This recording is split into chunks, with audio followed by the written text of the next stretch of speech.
RLP, les Japan Days avec Annabelle. Annabelle qui est masseuse professionnelle depuis 11 ans, vous m'avez dit, qui fait du shiatsu. Qu'est-ce que c'est que le shiatsu ? Le shiatsu, c'est une discipline manuelle japonaise. Si on décortique le mot shiatsu, shi, ça signifie pression, atsu, les doigts. D'accord. Donc, ma discipline, c'est d'appuyer sur des points d'acupuncture avec mes pouces, de façon à libérer la circulation énergétique du corps. D'accord. Lorsqu'il y a des blocages, il va y avoir des douleurs. Il peut y avoir également des maladies et un mal-être qui s'installe progressivement. Donc mon travail, c'est de rééquilibrer la circulation énergétique, tout simplement. Est-ce que les techniques de massage japonaises sont semblables aux techniques de massage occidentales ? La grosse différence, c'est que la personne reste habillée, allongée sur un futon au sol. Et ensuite, c'est simplement des pressions sur des points d'acupuncture. D'accord. Alors, comme ce sont des pressions profondes dans les muscles, ça apporte énormément de détente. D'accord, ok. Mais il y a une notion d'énergie, de peut-être de conception de la personne dans sa globalité. Oui. J'ai l'impression que, je disais ça parce que bon, je connais la réponse, j'ai vécu en Asie. Mais effectivement, l'approche thérapeutique, l'approche massage de là-bas, c'est pas forcément la même que celle qu'on a en France ou en Europe. Vous revendiquez vraiment masseuse shiatsu. Oui, shiatsushi. Shiatsushi. La praticienne en shiatsu. Moi, ma technique, elle se base sur les principes de la médecine chinoise. Donc on parle des éléments. Chaque élément va nourrir le suivant. Il y a des notions d'énergie. Il y a des notions d'énergie, exactement. Donc, dans les éléments, il va y avoir une partie émotionnelle, une partie physique et une partie psychique.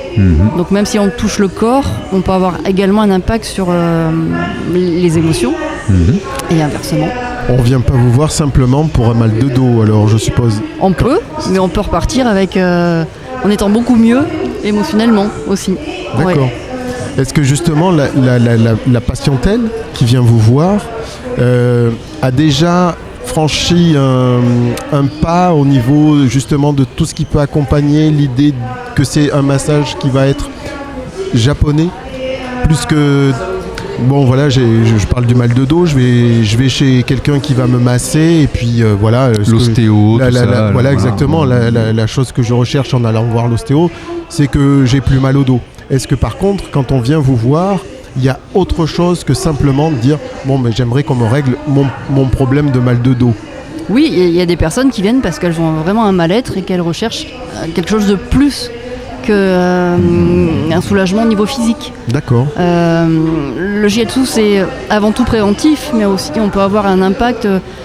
J'accompagne par exemple des personnes qui sont en traitement de chimiothérapie. D'accord. Voilà, donc on peut aider le corps à mieux gérer les traitements et à la personne à mieux gérer émotionnellement, se détacher de cette période difficile ou en période de deuil par exemple. Une partie du corps est reliée à un symbole ou est reliée à une émotion ou comment ça fonctionne? J'ai lu mais je me souviens plus très bien. En fait, dans chaque élément, on va avoir un couple d'organes et de viscères qui fonctionnent ensemble. Donc il faut toujours trouver un équilibre déjà dans l'élément. D'accord. Et ensuite, les éléments s'alimentent entre eux. Et s'il y a un élément qui dysfonctionne, avec le temps, les autres éléments vont aussi être impactés. Donc c'est toujours un jeu d'équilibre. Donc, il y a un rééquilibrage général à effectuer. Voilà. Et en fonction des saisons également. Donc, par exemple, là, on est en automne. En automne, ça va être c'est l'élément du métal. Donc le poumon et le gros intestin. Donc on va déjà voir si le poumon est fort, si le poumon n'est pas assez fort. C'est lui qui doit soutenir tous les autres éléments. Donc, moi, je vais me focaliser là-dessus, par exemple. D'accord, ok. Bon, comment est-ce qu'on vous trouve ? On me trouve sur internet, shiatsu-perigueux.com. D'accord. Ou bien sur la plateforme de réservation créneaulibre.fr. D'accord. Annabelle Rieu. Annabelle Rieu. Vous êtes installé sur Périgueux ?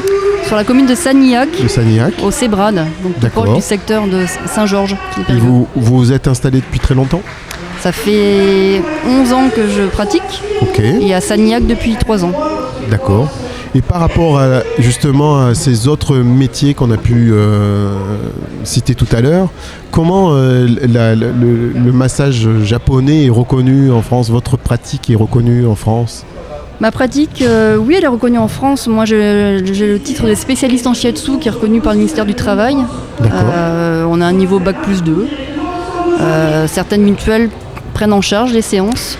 D'accord, c'est intéressant de le dire. Ça peut être couvert par un... Ouais. Ok. Pas par la sécurité sociale, je suppose. Non, pas du tout. Vous n'êtes pas reconnu à ce niveau-là. C'est comme les non. chiropracteurs et ce genre de choses, pas Exactement, forcément ça peut être- reconnus. Ouais. D'accord.